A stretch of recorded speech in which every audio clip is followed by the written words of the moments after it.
वाल्मिक कराड पाठोपाठ आता त्याच्या मुलांवरही गंडांतर येण्याची शक्यता आहे। भाजप आमदार सुरेश धस यांनी वाल्मिक कराडच्या मुलांवर गंभीर आरोप केले। महादेव मुंडे हत्या प्रकरणामध्ये वाल्मिक कराडच्या मुलांनी पोलीस अधिकाऱ्यांना 150 कॉल केल्याचा खळबळजनक दावा सुरेश धस यांनी केलाय। मुंबईतील सायबर ब्रांच पोलीस अधिकाऱ्याच्या तपासामध्ये ही बाब उघड झाल्याचं सुद्धा सुरेश धस यांनी म्हटलेलं आहे। तर बीडमध्ये सुरेश धस यांनी पोलीस अधीक्षक नवनीत कावत यांची भेट घेतली आहे। भेटीनंतर प्रसार माध्यमांशी बोलताना धस यांनी कराडच्या मुलांवर गंभीर आरोप केले। ज्या पोलीस अधिकाऱ्यांना कराडच्या मुलांनी फोन केला ते पोलीस कर्मचारी हे वादग्रस्त आहेत। हे पोलीस कर्मचारी 15 वर्षापासून एकाच ठिकाणी आहेत, कार्यरत असल्याचं सुद्धा धस यांनी सांगितलंय। त्यामुळे आता महादेव मुंडे हत्या प्रकरणामध्ये वाल्मिक कराडच्या मुलांची चौकशी होण्याची शक्यता आहे।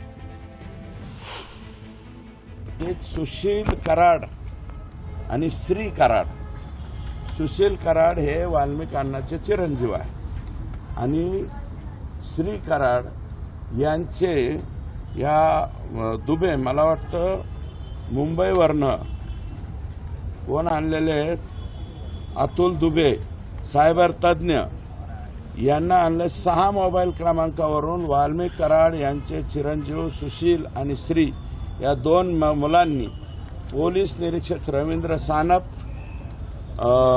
त्याच्यानंतर विष्णू फड, गोविंद भाताने आणि भास्कर केंद्रे, परत हीच नावं काय आहेत, या 6 मोबाईलला अर्धा पास सतत मला वाटतं 100 वेळा 150 वेळा मोबाईल केलेले।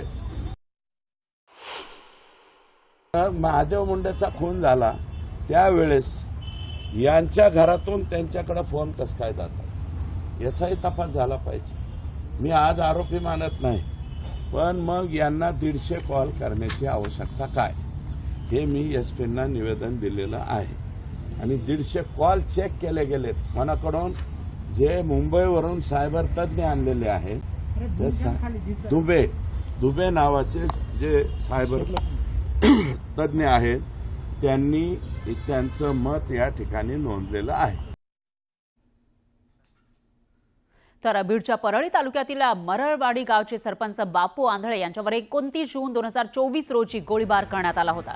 परळी शहरातील बँक कॉलनी परिसरामध्ये हा थरार घडलेला होता। या घटनेमध्ये बापू आंधळे यांचा जागीच मृत्यू झाला। आता या प्रकरणावरून जितेंद्र भाड यांनी वाल्मिक कराडवर गंभीर आरोप केलाय। बापू आंधळे खून प्रकरणावरून राष्ट्रवादी एसपीचे जितेंद्र भाड यांनी एक व्हिडिओही ट्विट केलाय, ज्यामध्ये 29 जून 2024 रोजी महादेव गीते याच्यावर वाल्मिक कराडच्या सांगण्यावरून हल्ला झाल्याचा आरोप करण्यात आला आहे। तसंच जखमी इसमाचा अंबाजोगाई मेडिकल कॉलेजमध्ये उपचार घेत असतानाचा व्हिडिओही भाडांनी शेअर केलाय। यामुळे मोठी खळबळ माजली आहे। तर वाल्मिक कराडचा पाय आणखी खोलात जाण्याची शक्यता वर्तवली जाते। अजित पवार गटाचे सरपंच बापू आंधळे यांचा 29 जून 2024 ला गोळ्या घालून खून करण्यात आला होता। जुन्या वादातून त्यांची हत्या झाली होती। तर परळी शहरातील बँक कॉलनी भागामध्ये त्यांच्यावर गोळीबार झाला होता। या प्रकरणामध्ये बबन गीते, मुकुंद गीते, महादेव गीते, राजाभाऊ निहरकर आणि राजेश वाघमोडे यांच्यावर गुन्हा दाखल करण्यात आला होता। पण आता जितेंद्र भाड यांनी केलेल्या ट्विट नंतर या प्रकरणामध्ये नवा ट्विस्ट आल्याचं दिसतंय।